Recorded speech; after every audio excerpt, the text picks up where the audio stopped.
La mobilisation des agriculteurs continue et prend de l'ampleur à travers l'Europe. Les agriculteurs dénoncent une concurrence déloyale suite à l'accord de libre-échange Union européenne-Mercosur.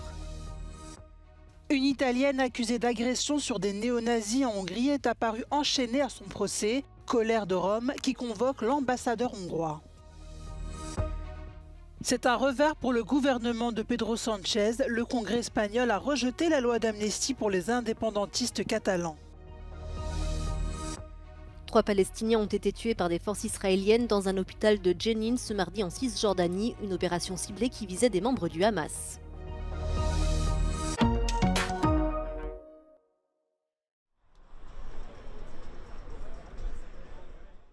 La mobilisation des agriculteurs continue.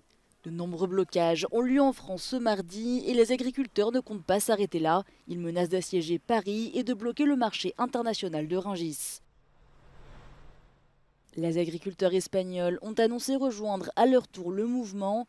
Même état d'esprit en Belgique où les agriculteurs ont également manifesté ce mardi.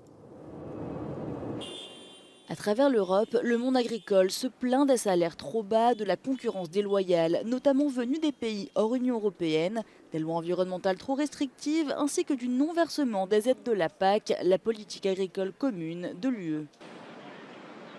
Dans son discours de politique générale, le nouveau Premier ministre français, Gabriel Attal, a promis que ces aides seraient versées aux agriculteurs français avant le 15 mars.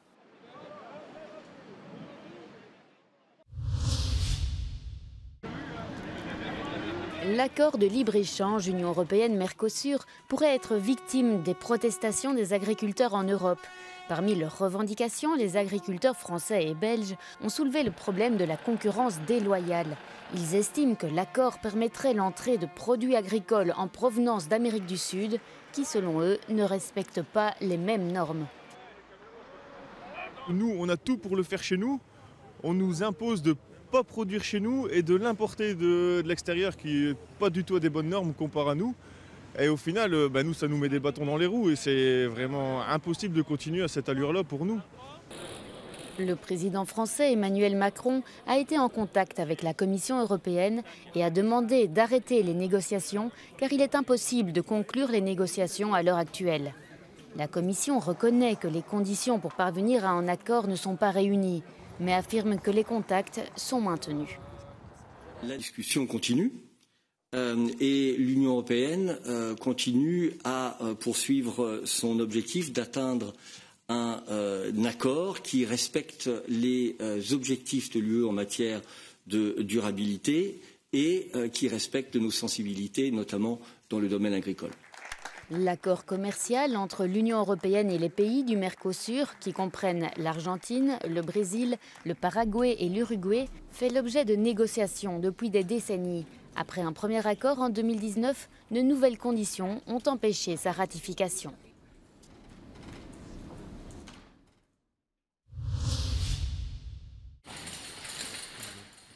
Elle est apparue entravée par des chaînes lors de son procès. Ilaria Salis, institutrice âgée de 39 ans, a été jugée lundi par la justice hongroise. Cette dernière lui reproche d'avoir agressé des militants néo-nazis à Budapest où ils célébraient le jour de l'honneur. Une manifestation qui honore le souvenir d'un bataillon nazi. L'institutrice réfute ces accusations. Elle encourt une peine de plus de 11 ans de prison. La ressortissante italienne est détenue depuis plus d'1 an dans une prison de haute sécurité. Son père dénonce ses conditions de détention. The condition that in Italy are considered torture, so you cannot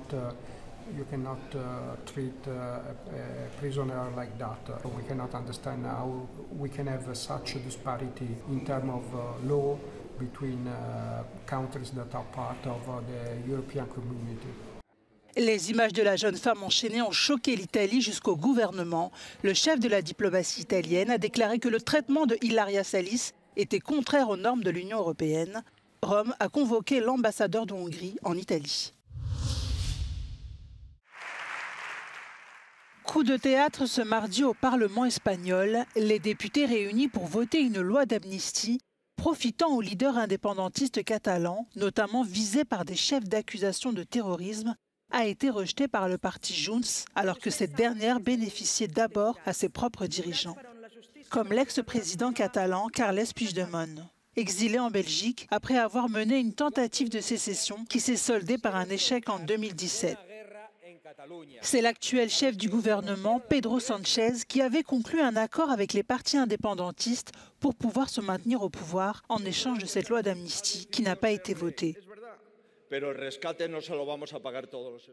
Ce rebondissement intervient après que de nouvelles pressions judiciaires s'exercent sur Carles Puigdemont. Il est soupçonné de haute trahison pour ses liens présumés avec la Russie.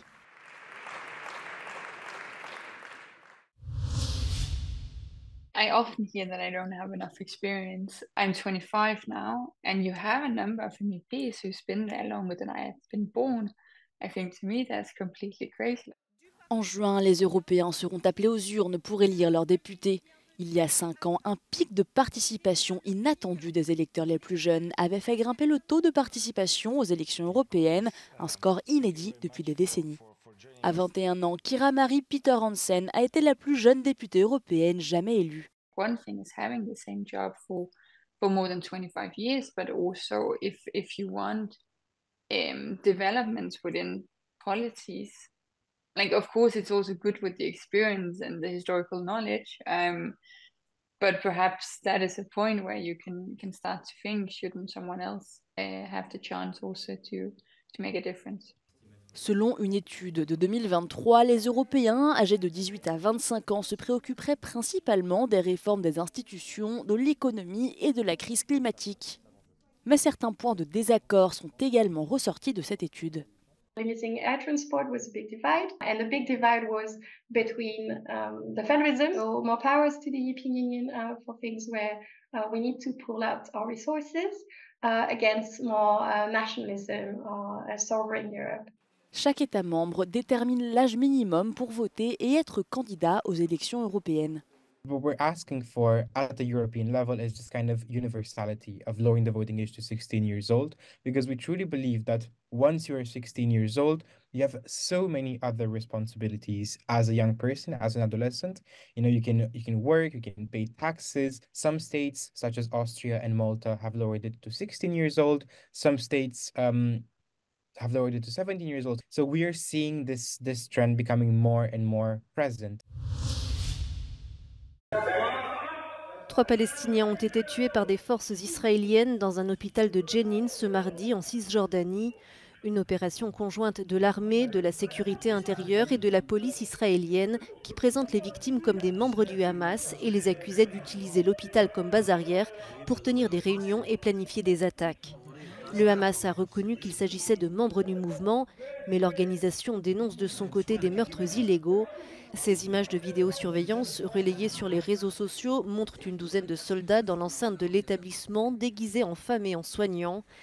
Il s'agirait d'une opération ciblée qui n'aurait pas donné lieu à des échanges de tirs et aurait été menée à l'aide d'armes équipées de silencieux, selon des membres du personnel médical.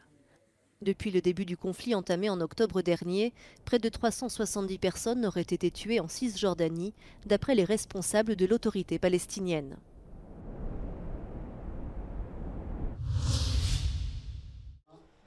Première visite en Ukraine du ministre hongrois des Affaires étrangères depuis le début de la guerre.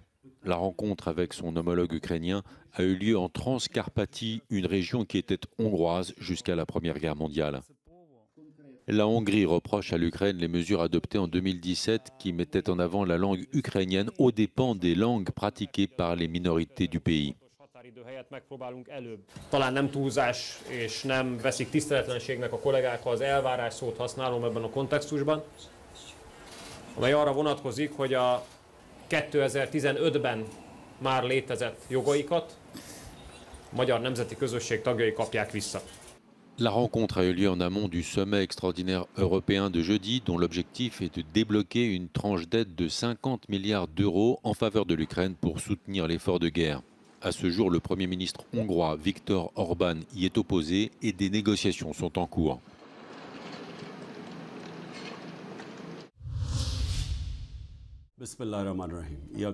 L'ancien Premier ministre du Pakistan, Imran Khan, a été condamné à 10 ans de prison ce mardi.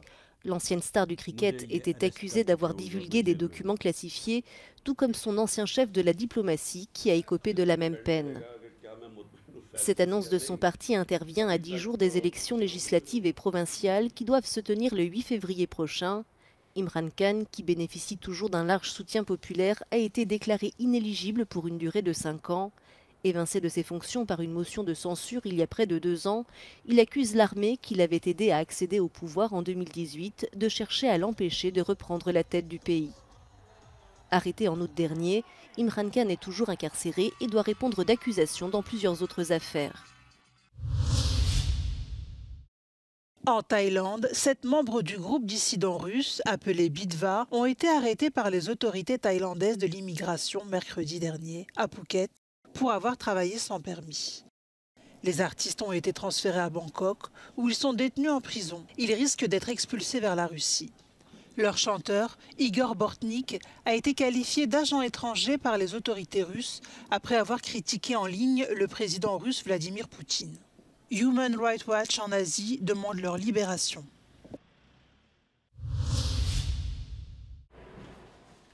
C'est bientôt la fin des cigarettes électroniques jetables au Royaume-Uni. Le Premier ministre britannique Rishi Sunak juge nécessaire d'éradiquer le vapotage dont les conséquences sur la santé sont encore mal définies.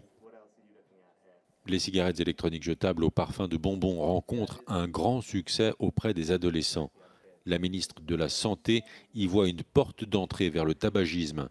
Selon Victoria Atkins, la mise en œuvre de l'interdiction devrait avoir lieu au début de l'année 2025.